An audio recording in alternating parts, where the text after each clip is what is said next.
If this guy stays healthy, I think he's a Hall of Famer. Hey, everybody. JJ Cooper, Josh Norris here. Another one of our MLB prospect deep dives. And today we are taking an in-depth look at the Philadelphia Phillies, an organization, a team that has been among NL contenders for several years now, expects to be a contender again in 2025, and has, coming back from injury, a number one prospect who absolutely, positively, hopefully will be part of that 2025 playoff run in Andrew Painter. Josh, great to see you. As we do with these, we just dive straight in. And I just kind of want to ask you with Painter, like, we got to see him come back last year at the end of the year, coming back from basically a 2-year layoff almost, because it wasn't a 2-year layoff, but it was one of those poor timing of the world type things where he had an elbow injury, tried to rehab it, ended up having Tommy John surgery. So he missed basically 23 and 24, but now he's back. Saw him in the Arizona Fall League. What did you see from Painter? What have we seen from Painter now? And what is a realistic hope for 2025?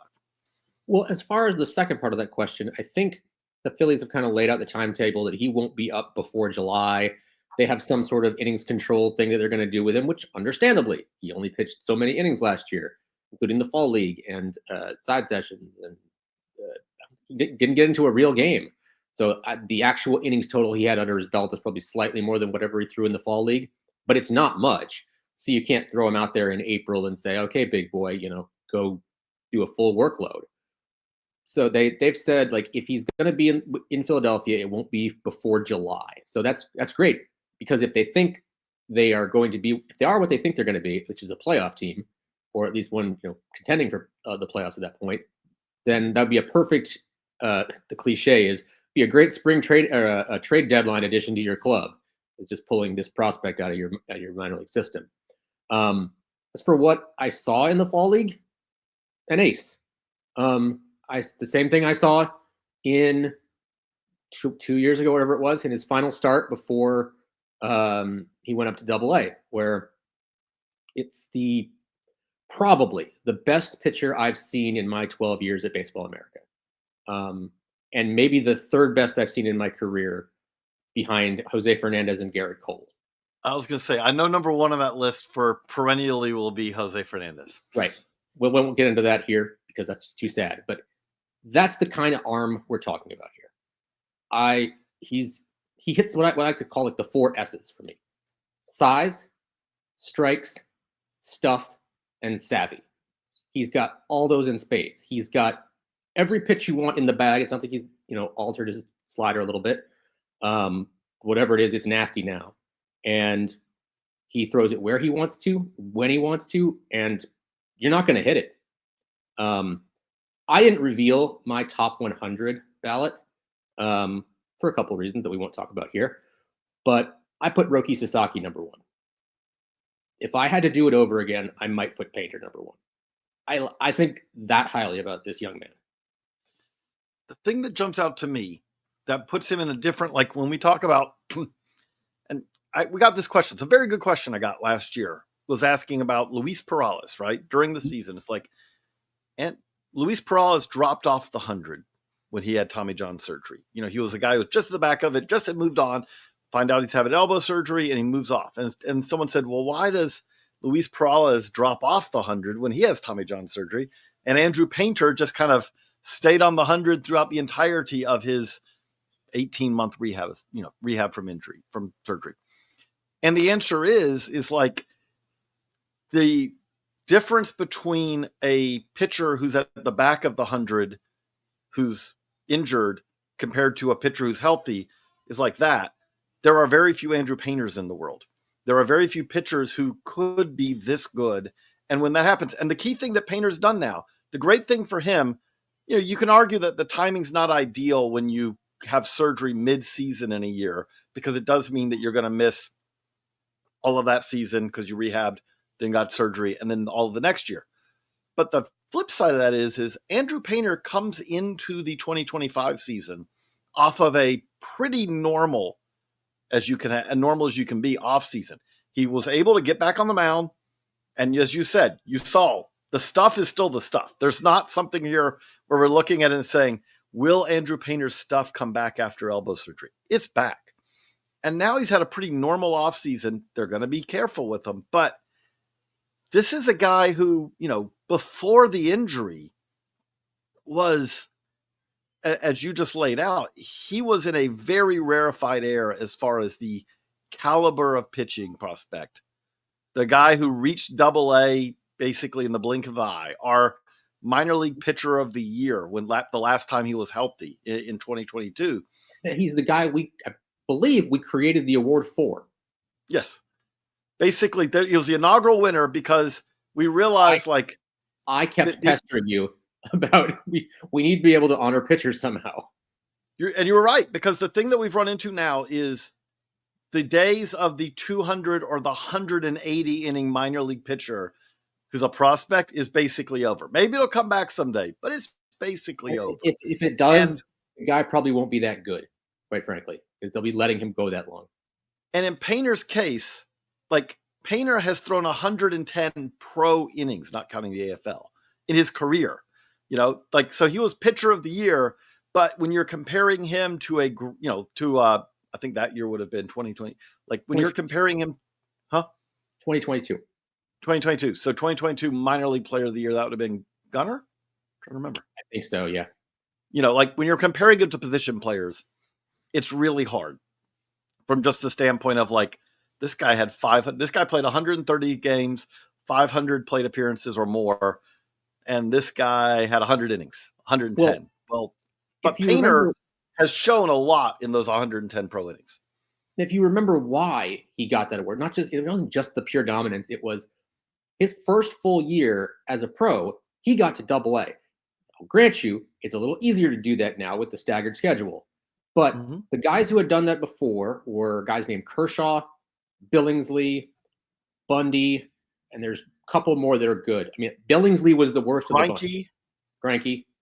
The one with Forrest Whitley flew up, and then unfortunately that's the point where he's kind of backed up after that. Right. Well, I mean, he just kept getting hurt and or suspended, and he got to the big leagues. But he got to the big leagues last year. But those two dudes are pretty similar. So let me lay out. I would say though that Painter's fastball has better, the velocity is similar, but I'd say his qualities are a little bit better. But what is left? So there's 6'7" right-handers with just drooling level stuff. Which are good. So we can just say that is the cautionary tale here is you've got to maintain it, right? That's right. a tough thing, and you got to say durability. But what is left on other than innings, other than getting back on the mound, what is it that Andrew Painter needs or could refine before he makes his big league debut? I don't think there's much, man. I mean, I think he could have pitched in the big leagues the day I saw him. He was that good. And he could have pitched in the big leagues the day I saw him 2 years prior. He was that good. I've told this story on another podcast. When I saw him that in 2022, it was right around Best Tools time. And he was facing Greensboro. And their manager had already submitted their ballot. And when that game was done, I had a call or an email or something from their manager that said, change my ballot to him. Every pitching category, him. Not Forrest Whitley. Andrew Painter is that good. Just every category that is applicable. Best fastball, best curveball, best changeup, best slider, best pitching prospect. That's who that was. The thing that, again, if you're a Phillies fan, there's a reason to be excited about this. As you said, this is a guy who we'll see what the role is. We'll see. Again, he's got to get back on the mound. He's got to maintain it. All these things. There are caveats when you're talking about a guy. When you say he's a rookie, he's not even a rookie yet, right? He's someone who's ticketed to arrive this season. He hasn't even been a Lehigh Valley Iron Pig yet. Yes, hasn't been a Lehigh Valley Iron Pig yet. But that being said, this is the kind of guy who I would describe, what I would say is the perfect scenario for the Phillies is that this is a player, this is a pitcher who come next postseason, you're looking around and saying, how do we not start this guy? Because he's just yes, these other guys have more experience. They have more savvy. They have more, they have more playoff, their composure potentially because they're older, they're veterans. This guy just could blow hitters away. That's the kind of guy we're talking about here, right? Right. And, I'll go further out on a limb here. If this guy stays healthy, I think he's a Hall of Famer. Like, that's loud. That's loud. I'm not laughing at it from the standpoint of you're crazy, but I'm just saying like that is a bold, but again, with pitchers, it's about health when you're talking about guys like this. Health is, whatever. That's the asterisk by every player in the handbook and by every player in the affiliated ball. But I mentioned it up top. I've seen 3 guys in this caliber. Him, Jose Fernandez, and Garrett Cole. Period. And the thing that jumps out about that, when we say health, like there's 2 parts of that, right? One is staying on the mound. Mm-hmm. Big one. The second one, though, is like the Forrest Whitley conundrum, right? He's had injuries, but also his stuff backed up. So like when we say health, but what you're saying is like, and again, this is impressive, is that what you're laying out is that he doesn't, as you just, when I said, what does he need to work on? As you said, he doesn't need to be dramatically better. He has control and command right now. Right. We're not talking about maybe he'll get there. He has it now. It's the volume and quality of the strikes that really just stands out, and the relative ease of delivery from a guy that size. Like, he was the pitcher of the league in the Arizona Fall League, or pitcher of the year in the Arizona Fall League. I think part of that was name recognition. Part of that is because it's like finding a needle in a pile of needles. There, it's not. That's a bad analogy, but there's not a lot of good pitching. He was by far the most talented pitcher out there, but he also did perform. Like, he made 6 starts, he struck out 18, he walked 4 in 15 and 2/3 innings. He bullied guys, and this is he did not get a game in anything that counted. I don't think he got a game in instructional league or whatever version of it the Phillies did. I know he was throwing side sessions to ramp up and make sure that everything was copacetic and boxes were being checked and all that before they agreed to send him out there. But it looked like he had just like woke up from a nap for 2 years and boom, the stuff is intact. There's no surgery had been involved. Nothing had happened. It's just boom, here he is. It's the same guy I saw 2 years ago. I mean, I think there are some things that analytical people will tell you might need to be tweaked. I'm sure that's the case for 99.99999% of pitchers out there. But to me, the ball gets past the bat, and when it doesn't, it's weak contact. Like, I don't know what more you want. What I would say with that is that the other thing is no pitcher is static, right? Like you just talked about Garrett Cole. Garrett Cole, who was the 1-1 pick, who was, kind of a fire-breathing monster at UCLA. This is the guy who, if you look at how he's pitched over the years, he's tweaked, he's made adjustments. Paul Skeens is talking about, okay, now I'm now going to add a 2-seamer. This is pitching development is not something where you say, I'm 22, I'm 23, I'm 24. This is who I am, and this is who I or ever will be. But again, I'll even go with that. Painter has shown the aptitude he has the feel to spin. He has the ability to command and control. He has the ability to maintain his delivery, which are also the aspects that make it better and easier for you to continue to refine, to continue to develop. Because, as you said, he's got the 4 S's, and the 4th one's savvy, and savvy is a key one for that. We could keep talking about Andrew Painter all day. If you want to read a lot more about Andrew Painter, go over to baseballamerica.com. Josh, myself, Jeff, and many others over there have written about Painter over the years. And in fact, you could find that Baseball America Minor League Player of the Year story from a couple of years ago. But there's a lot more there. We thank you, our subscribers who subscribe. If you haven't, you can join them and get 30 scouting reports on the top 30 Phillies prospects. Do that for all 30 teams, as well as tools grades, as well as BA grades, and as well as an additional 10 prospects that we want you to keep an eye on for all 30 teams. That's all up at baseballamerica.com. Fantasy coverage. We have the RoboScout Top 100 is out. We have a Dynasty 500. We have a new 2026 Top 200 high school draft prospects to keep an eye on. We have updated draft lists for 2025 with scouting reports on all players in the top 200. So much over at baseballamerica.com.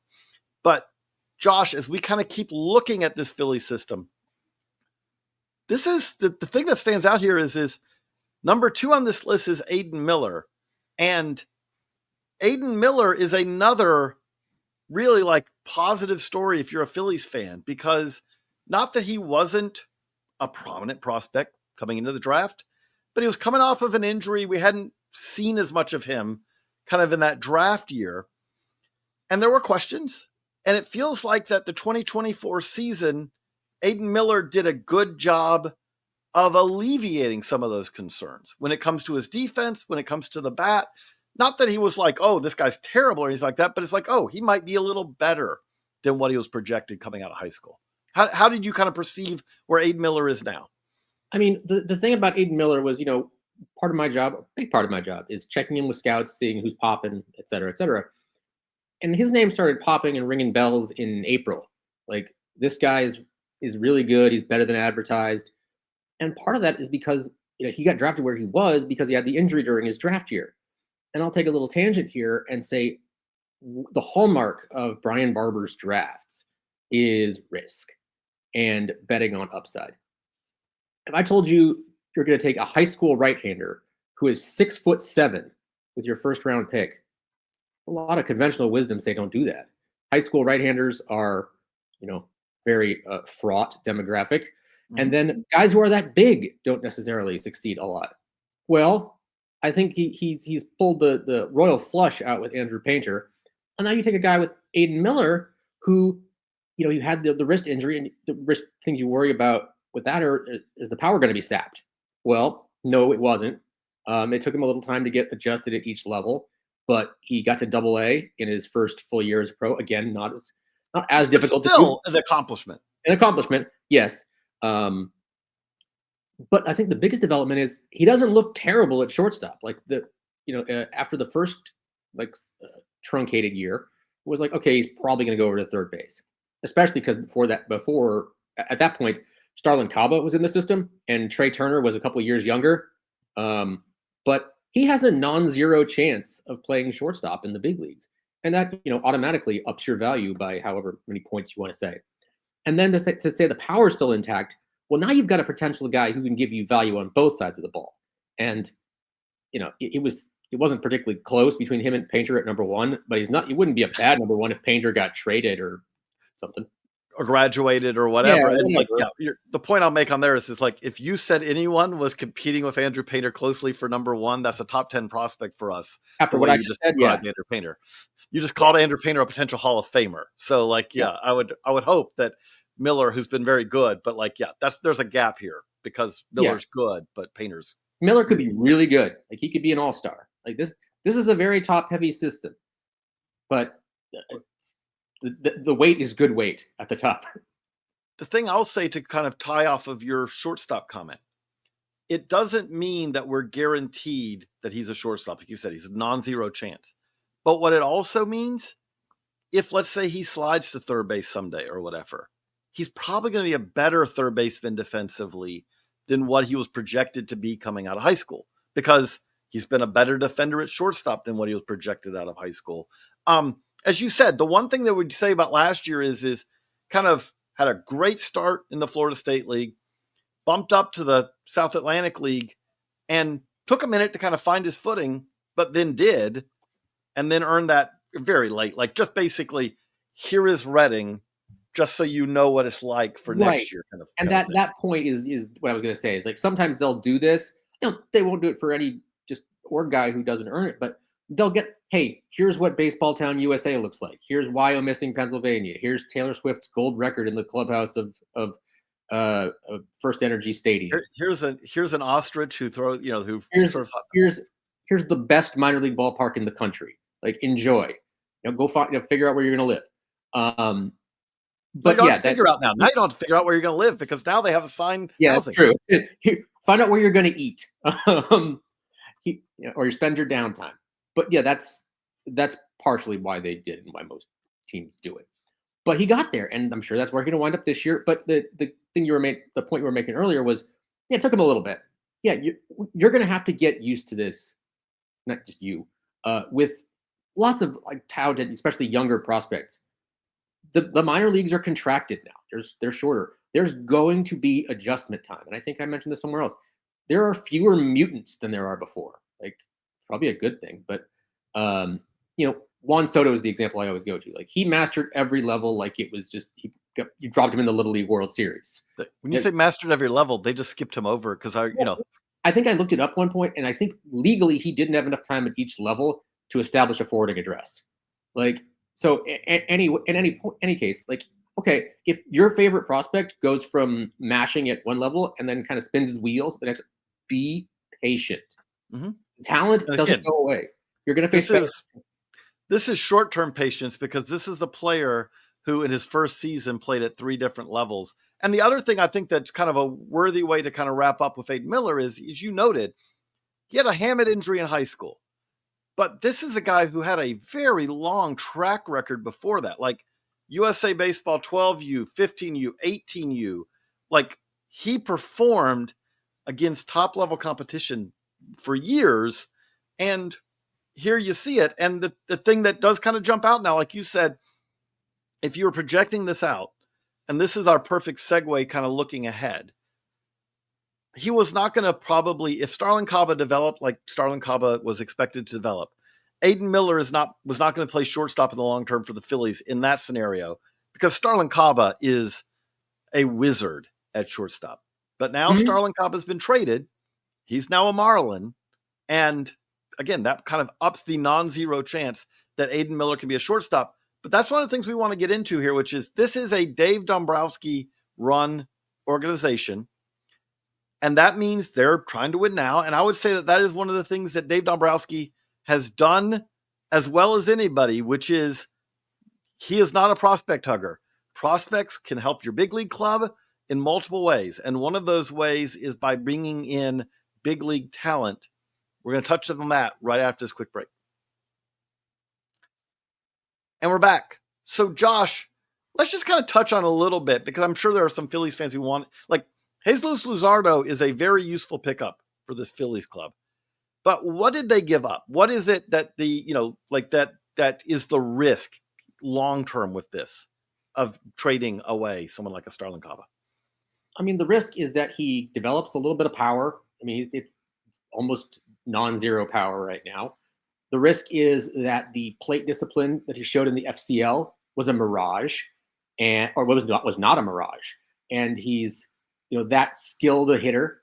The risk is that he becomes a 15-time Gold Glove winner, and also scores well on the metrics that aren't just Gold Gloves. And, he becomes that kind of player. But here's the thing about that. That's a lot of ifs that I just laid out right there. Jesus Luzardo has some ifs. He doesn't stay healthy very often, but when he does, he could be at the front of a rotation. And the name of the game is to put World Series rings on people's fingers. And the best way to do that is to get the best players possible. I know I'm making a lot of sense here.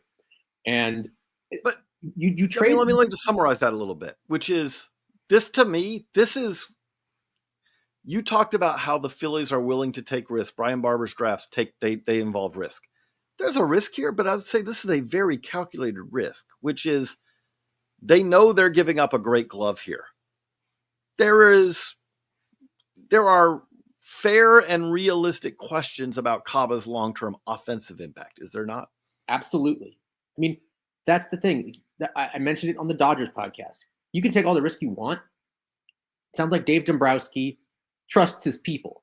Like there are a lot of voices in that room who have been around the game for a very long amount of time who know what the heck they're doing. And it's not just Dave Dombrowski, period. Although that's one guy I certainly would trust when it comes. I mean, go back to the Red Sox. Who is like the one prospect they didn't trade? Rafael Devers. Like that was a good one to keep in the fold, I think. But when it comes to trusting which prospects to pick and choose and when to deal them, I could think of worse guys to trust than Dave Dombrowski. He probably looked at Baseball America's Florida Complex League top 100 or top 20 and said, "Hey, he's number one. He's at the peak of his value. Let's trade him now." The thing I would say about this is once you said this is a top-heavy system, there are some other intriguing prospects here, but Andrew Painter's in one tier. Aidan Miller's kind of in the next tier. And then I would say that when we get past that, especially post-Caba, there are guys who are both very interesting and there are more caveats. Justin Crawford, for example, right? Justin Crawford, son of Carl Crawford, our number 5 prospect. He's been a very productive player so far as a minor leaguer.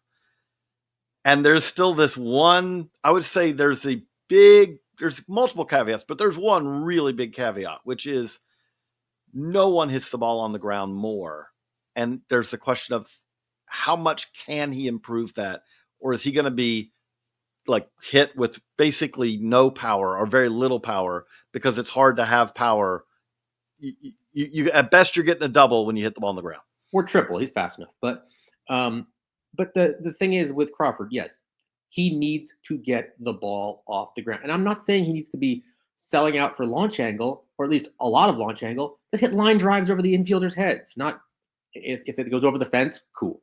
But I made the point at one of our meetings that I think in the last 15, 16 years, however far Fangraphs' database goes back, the only productive big leaguer with the kind of ground ball rate Crawford has run and sustained is Kevin Kiermaier.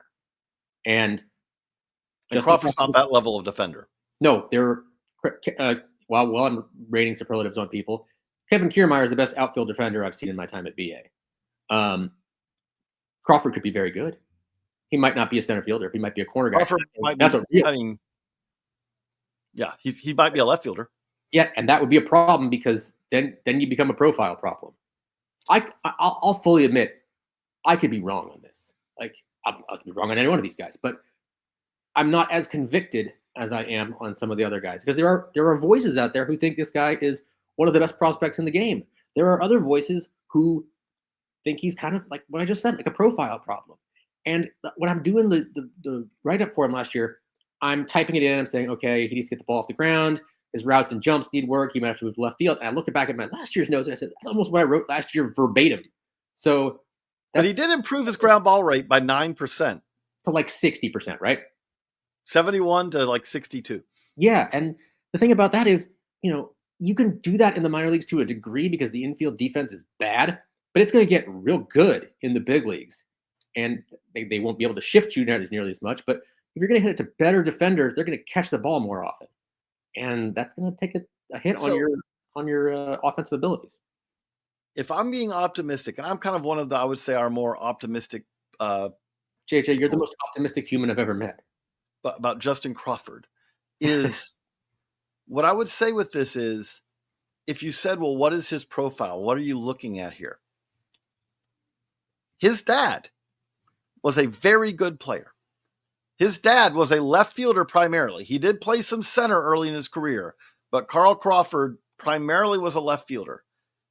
His father, Carl Crawford, never hit 20 home runs in any of his MLB seasons. Now, he regularly got kind of in that prime into that 11, 15. I think he hit 19 one year. But he was doubles and triples, hitting 300, stealing bases, playing good defense in left field, being kind of a very well-rounded player. That's, to me, I mean, again, I don't think he's going to be his dad. His dad was a really good player. 39 WAR. Sorry, what? 39 WAR. Carl Crawford's not a Hall of Famer, but Carl Crawford is very much in the Hall of quite good, right? Multiple-time All-Star, all that. Mm-hmm. But if you said, like, the things that really do stand out to me about Crawford, that you're right. Some of these hits that he has right now are not going to be hits in the big leagues because the defense gets better. The positioning gets better. All these things. But we are also talking about a career 316 minor league hitter. And the other thing I will say with that is it's hard to get to that no matter how you're doing it, right? Like it is, and especially he's not doing this. This is not someone who you say, okay, he started in the Cal League and then he jumped to the Northwest League and then he went to the Texas League and then he ended up in the PCL, right? Like that could be 20 to 40 points of batting average right there. He's doing this having come through the East Coast, which now Reading can be a good place to hit, but he's coming through a way that is tougher to do this. He has shown the ability to hit doubles. He has shown some ability to get triples. I just think he could end up being a very useful, rounded player, steals bases. He's already stole almost 100 bags in 200, a little over 200 pro games. There's a lot to like here, but there is still kind of a to-do list too, it feels like. For sure. And that's, your ceiling is accurate. I put the 55 high on him, which is an above average big leaguer, but there's a high risk of it happening. So there's a lot of things that have to go right. But if at the end of the day, he's a 10, 12-year big leaguer who's maybe made an all-star appearance here or there, wouldn't surprise me. But there's work to do. And we've said it for 2 years now. He needs to get the ball off the ground. That's pretty much it. He made improvements. He did improve. He just needs further, to needs to keep improving by 9-10% each year would be great. I wouldn't be surprised if he's in the big leagues at some point at the end of the year, especially if the Phillies clinch early. I will say, if he just improves at 5% more, right? He did, if he can do half as much almost as he did last year, next year, well, then you're getting into the range of he hits the ball on the ground too much, but now you're starting to be in that much more normal range, which that's, again, you're not going to utterly rework who he is, probably. I say that probably because it's amazing. Like, Christian Campbell hit the ball on the ground like this just a couple of years ago. So it's not like there's a lot you can do. There's a lot, but again, there's always danger when you do that too, because you want to improve and enhance a player's swing without impacting their ability, their timing, their contact ability, all these other aspects, which are very impressive in Crawford's case. There's again, this system does kind of drop off, I would say, pretty significantly as we get to the back of the 10. We skipped a guy, and I want to talk about Eduardo Taiit. And I know we have a time limit on these things, but I want to talk about Eduardo Taiit. What that guy did last year was monumentally impressive. The big risk is obviously whether or not he can stick behind home plate, because he's a big boy and he needs to work on not becoming a bigger boy. But that swing from the left-handed side, man, the best way I can describe it is he makes 95 look like 85. And just watching him from the side during the Florida Complex League last year was just remarkable. The ease to which he got the barrel to the ball and produced loud contact, just doubles and slashing singles. Like this could be, if he can stick behind the plate, my goodness, he could be one of the better offensive catchers in the sport. He had a great Florida Complex League season. Not a good one, a great one. And then he went to the Florida State League and didn't get the bat great there. He hit 6 home runs in 51 games in the FCL. He hit 5 in 28 in the FSL. And I will read off. He went 269, 316, 462 in the FSL. Yes. And you may hear that and go, "Oh, that's nice." In the FSL, that's like, if he did that over the course of a full season, he would have been, probably led the league in OPS, because 270 in the FSL is like hitting, 320 in a lot of leagues. Right. And the lower levels of the Phillies system are not great for hitters. Lakewood, Jersey Shore, is a pitcher's park, especially in the early going and especially for left-handers. It is murder on left-handed players. Once he gets to Reading, however, good luck. Exactly. Yeah. Good luck. Reading. No one has ever described Reading as a brutal place for hitters. Pitchers, maybe, but never hitters. I've been there. I've been there many, many, many times. I haven't been there in a long time, but when I was there, it's kind of like you pop the ball up, you can get out of here. I will never forget watching like Eduardo Nunez take Pedro Martinez to the moon there back in the day. That's how old I am, by the way. And I'm significantly older, but okay, I did, that's good that we got Taiit. I did want to ask you before we wrap this one up. I want to ask you about one non-top 10 guy because he's so prominent, and then I want to ask you what your non-top 10 guy to pick is.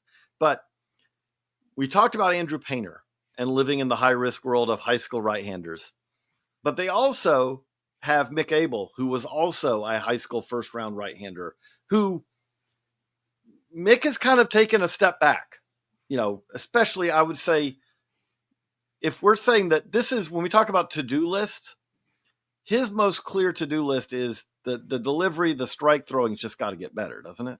Mm-hmm. And when we talk about guys who are tall and high school right-handers, he's 6'5". He's not going to he's not going to dunk on Andrew Painter or anything, but he's a big boy. And that's part of the problem with drafting tall pitchers. And they've tried stuff with his delivery and it hasn't worked. And last year it was kind of intensified by the fact that he got really sick during the spring and lost a bunch of weight and had to get it back. It wasn't a great year for him. They've tried all sorts of mixing and matching and changing and shortening and differentiating grips and all sorts of things with him, and it's just not working. And I will give credit to the scouts who I talked to during the course of seasons. For 2 years, they've been ringing the alarm bell saying, this guy is control over command. The strikes are not good. They're there, but they're not good. We don't think he's going to be this guy that at that point everyone thought he was going to be. If I'm going to offer a word of encouragement, though, on him, he is a 2020 draftee. And we have seen over multiple years, again, it's a cliche, but it's kind of true, right? Which is there are a lot of high school pitchers that it takes like 7 years, like it takes 7 seasons, I should say, to kind of figure it out. Doesn't guarantee that Mick Abel will, but we still got a ways to go to get to, he's got 7 seasons under his belt. And then all of a sudden, maybe things click. Now, you want to see strides. He obviously needs to go back to AAA. And to be honest, like the other thing for him is like it should, again, he's got to just make mentally, it's got to be tough to keep going back out there every time when we really are struggling. But there is still, if he gets his, when he has his strength, there's still the possibility of the quality of pitches if he can throw better strikes, as you said. But who's the guy that jumps out to you as a non-top 10 prospect who fans should keep an eye on? Well, I'm cheating here because I'm going with a guy who's 11 in the book, but 10 now. And that's Devin Saltaban at second base. That's another, I'm going to keep coming back to the risk thing with Brian Barber. Like when they drafted him, he had never played shortstop, I don't think. And their area scout, Demarius Pittman, saw him kind of messing around in there was a cross checker who saw it. Saw him messing around there before a game, and I said, okay, this is kind of an interesting thing. Let's see how it works. And they've set him out as an infielder in pro ball, and he could very well go back to center field someday. But they said, okay, let's try it there. And it's not been terribly, but mostly second base this year. But we talked about the bar for offense in the Florida State League. Young man hit 17 home runs in the Florida State League. That's not easy to do. That's somehow that was only third in the league, which is kind of insane. 13 doubles, a triple, walked 50 times, hits the ball hard. He's got to do. Hits the ball very hard. He hits it often. There's a lot of really cool ingredients to his game that make him a pick to click. It wouldn't surprise me if he's on the top 100 at some point this year. Like, especially he's going to go to Jersey Shore, which like we just mentioned, it's not exactly a fun time, especially in the early portion of the season when it's going to be cold. But once he gets to AA, look out! Like this could be another good one. And I'll repeat, it's so cool to see an amateur or scouting staff just put their chips on the table and say, we're going to miss sometimes, but if we hit, we are going to hit big. We're going to go ceiling over floor. Because I'm not going to break any ground here, but talking to a scout last year, he said, you don't win games, you don't win championships with 4s and 5s and 6s in the business. You win them with 7s and 8s, and it's kind of player you want to find. What I'd also say, and this is a credit to ownership all the way down with the Phillies, is that is true. At the same time, some of that does depend on kind of the state of your organization, right? Which is, there are organizations where you are looking for 4s and 5s because you need the 5s to start. Well, credit to the Phillies. If you have Bryce Harper, Nick Castellanos, Alec Boehm, JT Realmuto, Bryson Stott, Trey Turner, Kyle Schwarber, when you have guys like that, 4s and 5s aren't that valuable for you because they're not breaking into the lineup. And you didn't even mention Zach Wheeler or Aaron Nola. No, I just stayed on the lineup, right? Like you could go on the pitching side too. But what I would say with that is that gives you both the ability to take more risks because you're not going to come up to the season where you say, oh, I need, I need just a playable guy. They have those guys. But also, if you hit, either they're starters for you or they bring the value that allows you to acquire a top tier talent when you need it. So that's a great way to kind of wrap up here on the Phillies. A very interesting organization. Go ahead.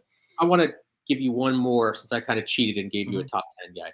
Alex McFarland. Two reasons. One, he looked good before he broke and missed all of last year. But the current trend right now, we saw with Alejandro Rosario and Carson Palmquist last year, is that teams have been able to pluck guys from Miami who have not performed for the Hurricanes and made some tweaks to them and then got them to become fire-breathing dragons. Alex McFarland was on those Miami clubs and did not perform. I wouldn't be surprised if there was a smart player development person or scout or both who saw him and said, there's some meat left on this bone here. And now, hopefully in 2025 here, they get to reap the fruits of those of that risk assessment. So that would be a guy, maybe a pick to click, a sleeper, whatever you want to call it, who slept for all of 2024. That's the perfect way to wrap this up. We hope you enjoyed it, Phillies fans, and anyone else. If you're enjoying these deep dives, we have a playlist that has all of these deep dives. We're getting there. We're, I think, almost 2/3 of the way through now of knocking out one of these for all 30 different organizations. There's also prospect profiles going up on the YouTube page and on our podcast feed where we're talking about the number one prospect in each organization. So if you want to hear more about Andrew Painter, for example, we've got even more about him. But for Josh, I'm JJ. So long, everybody.